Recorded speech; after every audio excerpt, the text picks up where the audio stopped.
तापत्रय विनाशाय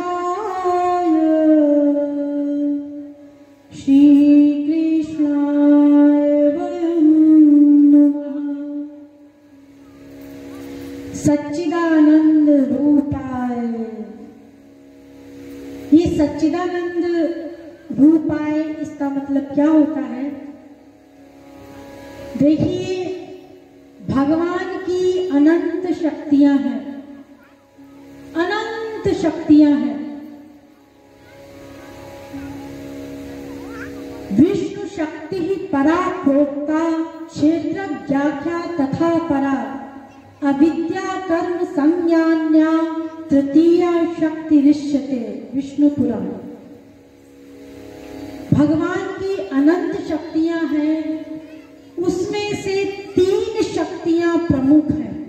बहुत ध्यान दीजिए, ये सच्चिदानंद की व्याख्या मैं जो कर रही हूं, इसी श्लोक पर पूरी भागवत टिकी हुई है। अगर आपको सच्चिदानंद की व्याख्या समझ में आ गई तो जो कुछ भी हम आगे भागवत में सुनेंगे आराम से समझते चले जाएंगे। और जितना डिटेल मैं आप लोगों को बता रही हूं, आप लोगों को उतना डिटेल शायद ही कहीं सुनने को मिले। तो भगवान की अनंत शक्तियां हैं, उसमें से 3 शक्तियां प्रमुख होती हैं। कौन सी?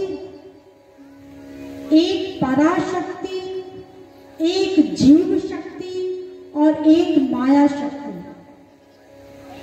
ये 3 शक्तियां भगवान की प्रमुख शक्तियां हैं। तो उसमें भी सर्व प्रमुख है पराशक्ति। भगवान कर्तुम अकर्तुम अन्यथा कर्तुम समर्थ है। ये कर्तुम अकर्तुम अन्यथा कर्तुम समर्थ क्या होता है? इसका मतलब है भगवान जो चाहे करे, जो उसकी इच्छा है वो करे। हम कहेंगे ये तो हम भी कर सकते हैं, हमारी इच्छा है खाओ पियो, जो इच्छा है तो वो खाओ। घर का खाना अच्छा नहीं लग रहा, बाहर जाके खा लेंगे, 100 रुपए की जगह 1000 रुपए फूक के आ जाएंगे, हमारी इच्छा। और जो इच्छा है ना करो, हमारी इच्छा है सुबह 10 बजे तक सोते रहें, 10 बजे तक सोते रहेंगे। हाँ, बहुत सारे लोग हैं पता नहीं 10-10 बजे तक कैसे सो लेते हैं, उनकी नींद ही पूरी नहीं होती। कैसे तो नींद आ जाती मुझे समझ में नहीं आता। जितना देर तक सोएंगे उतनी ही अधिक बुद्धि कुंद होती जाएगी, शरीर में फुर्ती नहीं रहेगी और शरीर जल्दी बूढ़ा हो जाएगा। सूर्योदय के पहले तो कहते हैं स्नान कर लेना चाहिए, सूर्योदय हो उसके पहले स्नान कर लो। लेकिन ठीक है, अगर नहीं भी कर सक रहे हैं किसी कारणवश, तो कम से कम सूर्योदय के पूर्व उठ तो जाओ। जो सूर्य को उठाता है उसका सूर्योदय कभी नहीं होता। जो सूर्य को उठाता है उसी का सूर्योदय होता है। जिसको सूरज उठाता है उसका कभी सूर्योदय नहीं होता। अरे हम लोगों को सूरज को उठाना चाहिए, यानी कि हम लोग पहले उठ जाए उसके बाद सूरज निकले। लेकिन हम क्या करते हैं, सूरज बेचारा सिर पे आ जाता है तब भी हम लोग खर्राटे मार के सोते रहते हैं। अपनी मौज है, जो चाहे करे जो चाहे ना करे। जैसे भगवान जो चाहे करे जो चाहे ना करे, हम भी जो चाहे करें जो चाहे ना करें। अब कुछ लोग यहाँ ऐसे बैठे हैं जिनके लिए मैं बोल रही हूँ, इसीलिए उन लोगों को हंसी आ रही है, नाम तो मैं नहीं बताऊंगी। तो इसीलिए वो लोग हंस रहे हैं तो मुझे भी हंसी आ रही है। तो ये काम तो हम लोग भी कर सकते हैं यहाँ तक, लेकिन जो चाहे करे, जो चाहे ना करे, यहाँ तक तो भगवान भी करता है, हम भी करते हैं। और जो चाहे उल्टा कर दे, उल्टा कर दे, इसका मतलब क्या है? उल्टा करने का मतलब है अंगानि यस्य सकलेन्द्रिये वृत्तिमन्ति पश्यन्ति। एक इंद्रिय से सब काम। जैसे हम लोग आंख से देखते हैं, ऐसे ही भगवान आंख से देखता भी है, सुनता भी है, सोचता भी है, भोजन भी करता है, चलता भी है, दौड़ता भी है, सब कार्य करता है एक इंद्रिय से। एक इंद्रिय से सब काम। अपाणिपादो जवनो गृहीता पश्यत् चक्षुष शृणोत् कर्णः स वेत्ति वेद्यं न च तस्यास्ति वेत्ता तमाहुरग्रं पुरुषं महान्तं श्रुतश्रुतोपनिषद। भगवान एक इंद्रिय से सब काम करता है और उल्टा भी करता है। कान से देखता है, आंख से सुनता है, रसना से चलता है, हाथ से खाता है, सब उल्टा उल्टा काम करता है। और रामायण से सुन लीजिए, आप लोगों ने सुना ही होगा, बीनु पग चलाई सुनाई बीनु काना, कर बीनु कर्म करई विधि नाना, आनंद रहित सकल रस भोगी, बीनु जीवा बकता बड़ जोगी, तन बीनु परस नयन बीनु देखा, ग्रह ही ग्राण बीनु बास सेखा, इहि सब भांति अलौकिक करनी, महिमा जासु जाय नहीं बरनी। एक इंद्रिय से सब काम और बिना इंद्रिय के भी वो सब काम कर लेता है। ये उसकी पराशक्ति का कमाल है। इस पराशक्ति के द्वारा भगवान कर्तुम न कर्तुम अन्यथा कर्तुम समर्थ बना रहता है। तो इसी पराशक्ति के, ध्यान दीजिए, इसी पराशक्ति के तीन स्वरूप हैं, सत, चित और आनंद। ये पराशक्ति के ही तीन स्वरूप हैं, सत, चित और आनंद। तो ये सत माने क्या होता है? सत माने होता है नित्य। भगवान नित्य है। नित्यो नित्यानाम चेतनश्चेतनानाम एको बहुनाम यो विदधाति कामान। भगवान नित्य है, ये उसका सत स्वरूप है। और चित माने क्या होता है? चित माने सर्वज्ञ। सर्वज्ञ का मतलब क्या होता है? किसी के मन की बात जान लो। अरे ये तो योगी लोग भी कर लेते हैं।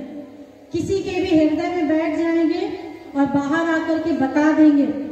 सूक्ष्म शरीर धारण करके हृदय में बैठेंगे और बाहर आकर के बता देंगे कि आप क्या सोच रहे थे। ये तो योगी लोग भी कर लेते हैं। तो इसका मतलब सर्वज्ञ नहीं होता। चित्त का मतलब होता है अनंत ज्ञान। कैसा ज्ञान मैं बता दूं आप लोगों को। संख्या चेत रजसामस्ति ना विश्वानाम कदाचन। पृथ्वी के धूल के कणों की गिनती कोई भले ही कर ले। देवी भागवत में कहा गया है, पृथ्वी की धूल के कणों की गिनती कोई भले ही कर ले, यद्यपि ये असंभव है। पृथ्वी के धूल के कणों को गिना नहीं जा सकता। लेकिन मान लीजिए ये संभव हो जाए, लेकिन ब्रह्मांडों की गिनती नहीं हो सकती, अनंत ब्रह्मांड होते हैं, ना विश्वानाम कदाचन, उसकी कोई गिनती नहीं हो सकती। देखिए वो अकेला भगवान, देखिए उसकी ज्ञान शक्ति, अकेला भगवान अनंत ब्रह्मांडों के, देखिए एक एक ब्रह्मांड में अनंत अनंत लोक होते हैं। ये जैसे आप लोग देखते हैं रात को ऊपर सिर करके आकाश में, तो आप लोगों को ये तारे दिखाई देते हैं। ये तारे क्या हैं? ये लोक है, लोक। एक ब्रह्मांड में ये अनगिनत तारे होते हैं, इनको लोक कहा जाता है। जैसे ये पृथ्वी लोक है, ऐसे ही ये तारे हैं, ये भी लोक है। तो एक एक ब्रह्मांड में अनंत अनंत लोक। अब ब्रह्मांड ही अनंत है और प्रत्येक ब्रह्मांड में अनंत अनंत लोक। तो एक अकेला भगवान, ध्यान दीजिए यहीं पर, एक अकेला भगवान प्रत्येक ब्रह्मांड के, प्रत्येक लोक के, प्रत्येक देश के, प्रत्येक प्रांत के, प्रत्येक जिले के, प्रत्येक गांव के, प्रत्येक पोखरे में रहने वाले अनंत अनंत जीवों के, प्रत्येक क्षण के, प्रत्येक संकल्प को प्रत्येक क्षण नोट करता रहता है वो अकेला भगवान। ये उसकी चित शक्ति का कमाल है। सोचिए इतने सारे जीव हैं, पहले तो ब्रह्मांड ही अनंत है, फिर उनमें लोक अनंत है, अनंत आकाश गंगाएं हैं, फिर उसमें अनंत जीव हैं। केवल मनुष्य ही नहीं, ये कुत्ते, बिल्ली, गधे, मच्छर आदि सब छोटे मोटे सब जीव के प्रत्येक क्षण के प्रत्येक संकल्प को वो अकेला भगवान नोट करता रहता है और फल देता है। ये उसकी चित शक्ति का कमाल है। और तीसरी शक्ति है भगवान की आनंद शक्ति। ये उसकी सर्वश्रेष्ठ शक्ति है। नित्य जीवन हो और आनंद ना मिले तो वो जीवन कितना दुखी होगा।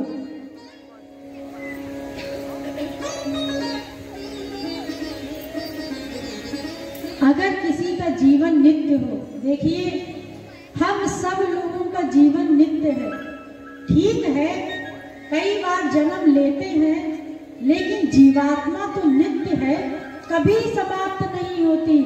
जीवात्मा का नाश ना भगवान कर सकता है, ना माया कर सकती है। ना जीवात्मा भगवान का नाश कर सकता है, ना माया का नाश कर सकता है। ना माया भगवान का नाश कर सकती है, ना जीवात्मा का नाश कर सकती है। तीनों में से कोई किसी का नाश नहीं कर सकता। इसलिए ये जीवात्मा भी नित्य है।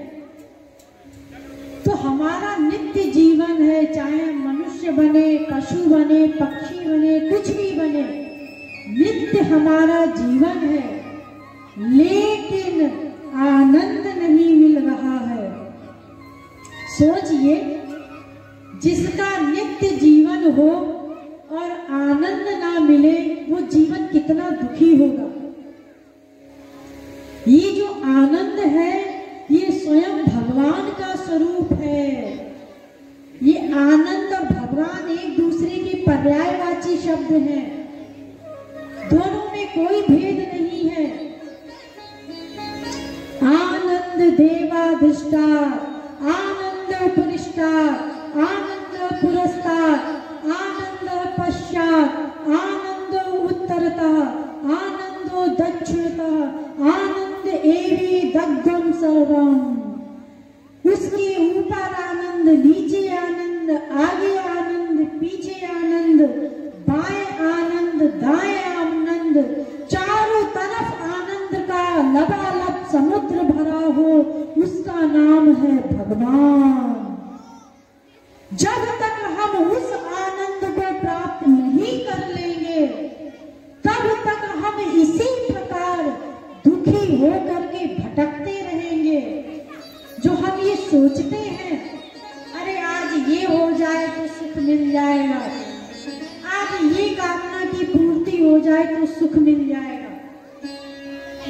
हम कितनी ही कामना बना लें और कितनी ही कामनाओं की पूर्ति हो जाए, जब तक हम अपने वास्तविक लक्ष्य को, आनंद को प्राप्त नहीं कर लेंगे, उस ईश्वर को प्राप्त नहीं कर लेंगे, तब तक हम आनंद के लिए इसी प्रकार संसार में भटकते रहेंगे।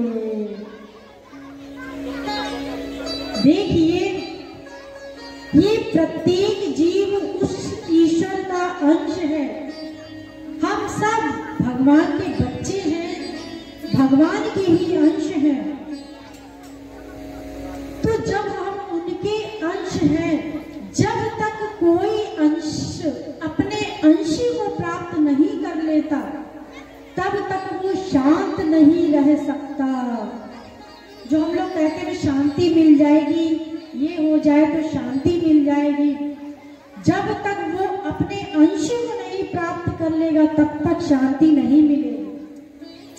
जैसे ये जितनी भी अग्नि शिखाएं हैं, सब ऊपर की ओर जाती हैं। आप लोग देखते हैं, गैस में खाना बनाते हैं या कहीं भी आग जलती है तो ऊपर की ओर भागती है। वो ऊपर की ओर क्यों भागती है? क्योंकि वो सूर्य का अंश है।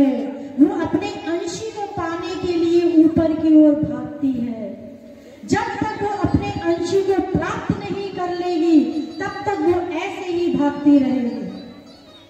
ये जितनी भी नदियां हैं संसार में, सब अंत में जाकर समुद्र में मिल जाती हैं, क्योंकि वो समुद्र का अंश है।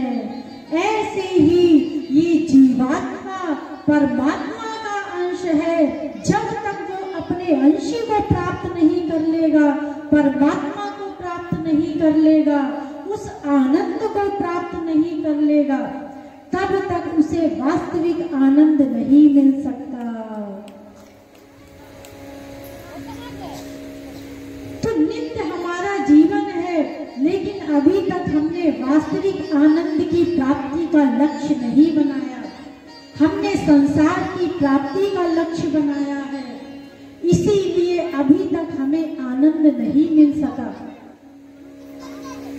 तो ये जो तीनों शक्ति है, सत्य चित आनंद, ये दिव्य सत्य होता है। ध्यान दीजिए, ये दिव्य सत्य होता है, दिव्य चित्त होता है, दिव्य आनंद होता है।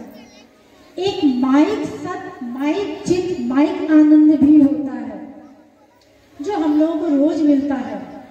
माँ बाप बेटा स्त्री पति से जो आनंद मिलता है संसार का, सांसारिक वस्तुओं से आनंद मिलता है, ये होता है माइक आनंद।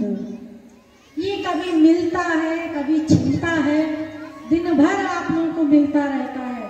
उसी बीवी से, उसी पति से, उसी बच्चे से कभी सुख मिला तो ये सब हमारे अपने हैं, कभी दुख मिला तो उन सब से हमें वैराग्य हो जाता है।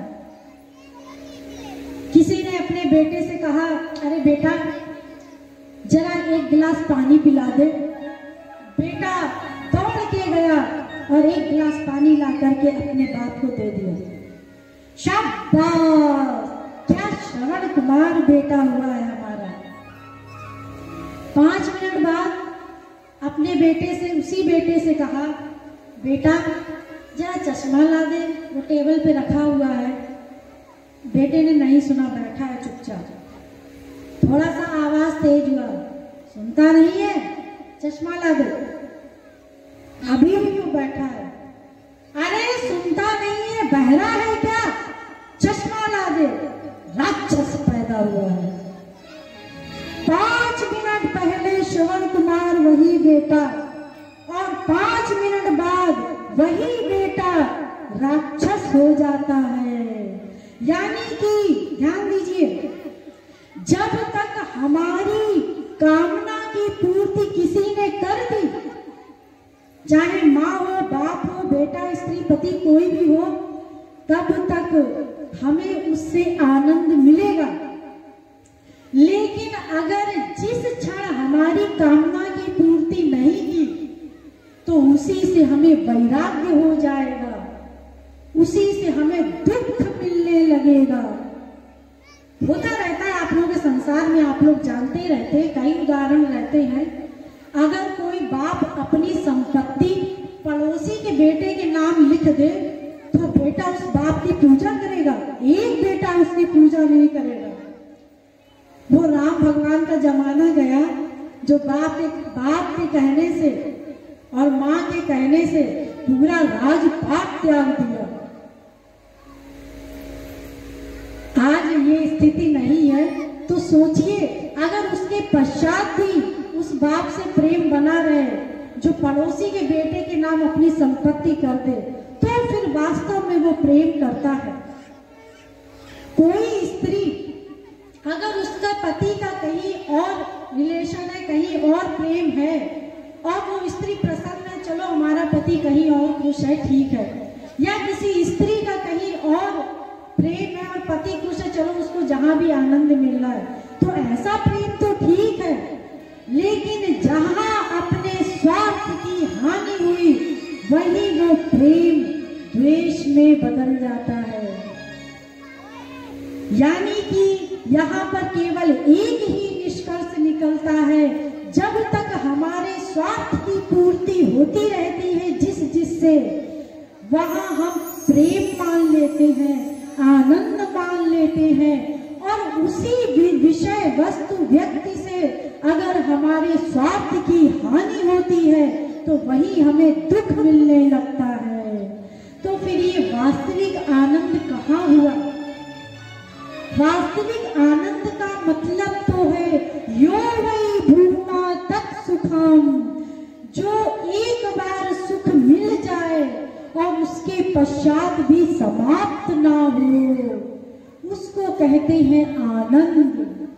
एक बार अगर भगवान की प्राप्ति हो गई, तो सदा सदा के लिए वो आनंद मिल जाएगा, उसके पश्चात दुख नहीं मिल सकता। तो क्या ऐसा आनंद हमें मिल गया? अभी तक नहीं मिला।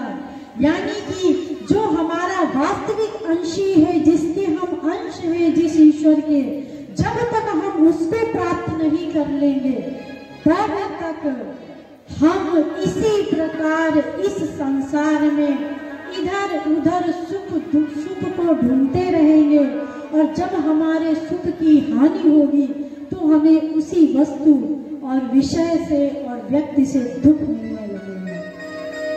तो हमारा वास्तविक लक्ष्य इस संसार में आनंद पाना नहीं है, हमारा वास्तविक लक्ष्य भगवान को प्राप्त करने में है। तो जिस दिन हम भगवान को प्राप्त कर लेंगे, उस दिन हम अपने वास्तविक लक्ष्य को प्राप्त करेंगे। तो हमें ये माइक सच्चित आनंद को नहीं प्राप्त करना है, हमें दिव्य आनंद को प्राप्त करना है, वो ईश्वरीय आनंद को प्राप्त करना है, तभी हमारा वास्तविक लक्ष्य हल होगा। तो वही भगवान का ये सच्चिदानंद स्वरूप है। ऐसा सच्चिदानंद स्वरूप को हम प्राप्त करेंगे, तो हमें वास्तविक आनंद की प्राप्ति होगी। आगे यही